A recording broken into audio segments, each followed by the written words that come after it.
Mankind has always had a fascination with death. What happens after we die? Will I leave this world a better place? What if my whore ex-wife Deborah outlives me? These are questions that we have all asked ourselves, except for that last one. Unless you have a whore wife named Deborah, in which case you ask it all the time. Humans, in their obsession with the uncertainty of death, created religions, theories, and most importantly, stories. Stories about ghosts, or ghost stories, have lived in people's minds more than the dead people they tell about. Many involved cursed royalty, murdered children, clowns for some reason, and other such grandiose archetypes. However, the ghost of today's interest was a poor farmer from central Ohio, dedicated to the state's greatest commodity, corn. Today, I am in the ecological clusterfuck that is Ohio, to learn more about what the locals call the corn ghost, which I can only assume is the most creative name a place like this could come up with. The corn ghost lives within the hearts of many an Ohioan, and I intend to find out why. I'm Ignatius Drat, and this is Chasing Gold.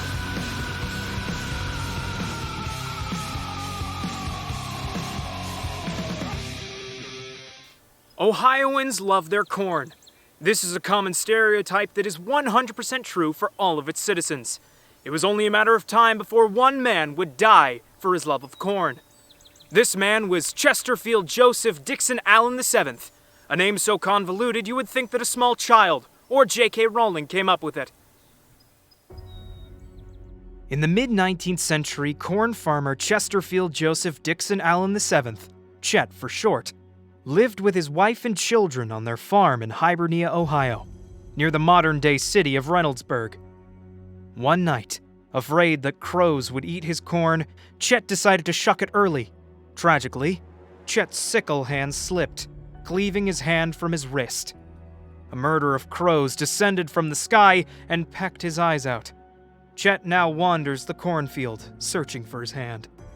Before he died, he cursed Hibernia, swearing that its land would only grow corn. While his curse was fucking stupid, you must remember that this is Ohio, a land where corn is worshipped like a god. Furthermore, it seems like his corn god pulled through in the end, as we can see that the area where Hibernia once stood is almost nothing but corn. In order to learn more about Chet and the impact of his legend, I sat down with people who my producers tell me are experts in their field, along with descendants of Chesterfield Joseph Dixon Allen VII, to discover new facets of the legend. So you are the president of the Reynoldsburg Historical Society. Now that's a lot of words for me to remember, so explain your role. Well, basically, our society is made to look over and make appearances at historical events, such as battle reenactments, which is quite difficult because there have never been any battles in Reynoldsburg. Not a single one? Not a single one. Not even a small skirmish or a small-scale conflict? Well, it's near Columbus, so I'm sure there are some belligerent drunks wandering about. How do you feel about belligerent drunks? I feel like they have their own place, but I don't know if it's Reynoldsburg. Have you heard of the Tomato Festival? I've not. Have you heard of a tomato? Yes. You do? You know what that is? I do. Oh, lovely. We hold an event based around tomatoes. Well, what do you do with the tomatoes? Do you sell them, chop them, roll them along the ground? Well, anything you want to do. Have you ever heard of Alexander Livingston? I have not. Well, he created the first ever commercial tomato, the Paragon tomato, back in the 19th century. And that is what our town is known for.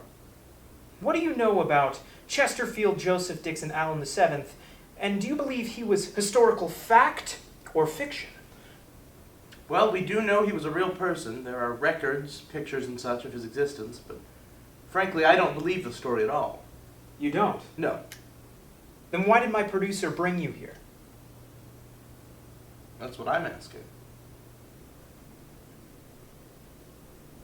You're from Ohio, right? I'm actually from Pennsylvania. You are a professional ghost hunter. Are your parents proud of you? Do they respect your line of work? Well, actually, I prefer the term paranormal investigator. You know, I find that ghost hunter has a lot of violent connotations, and it's really quite crass. You know, my goal as a paranormal investigator is to explore, understand, and share the mystery that is the paranormal, which you can find on my podcast, Children of the Corn, The Legend of the Corn Ghost, on Spotify, Apple Music, or anywhere you get your podcasts. Are my parents proud of me? No. Do they respect my line of work? No. Have you ever considered a career change?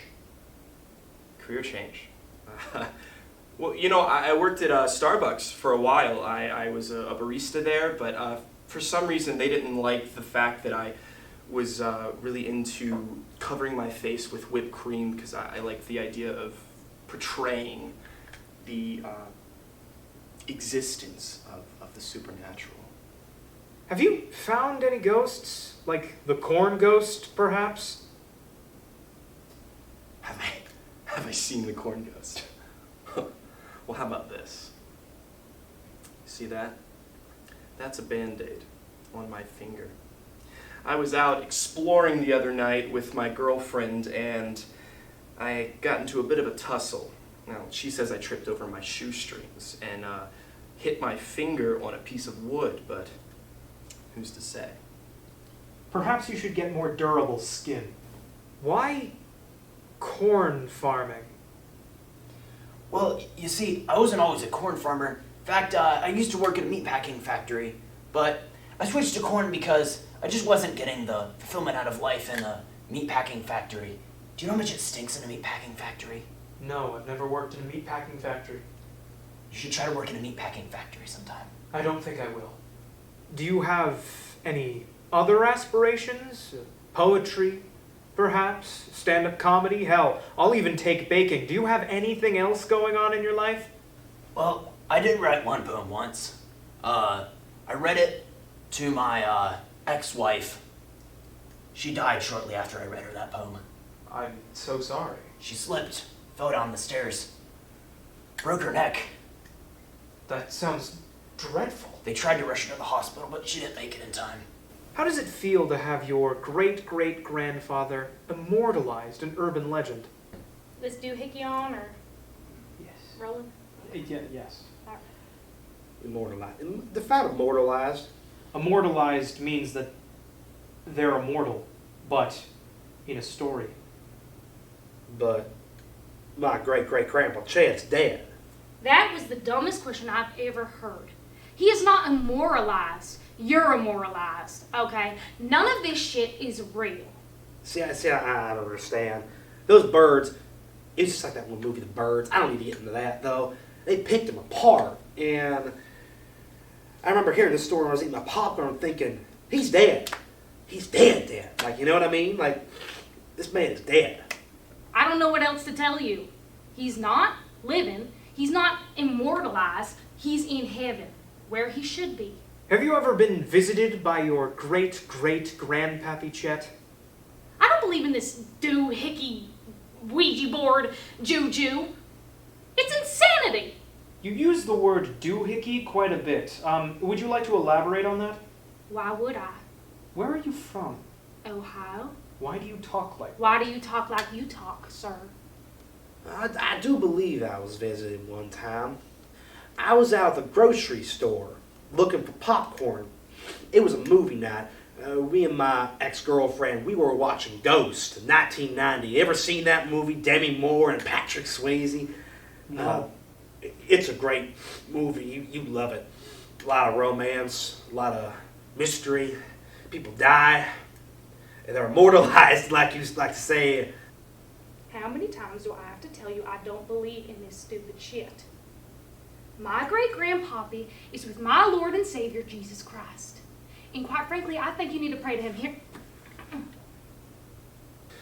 He had his hand.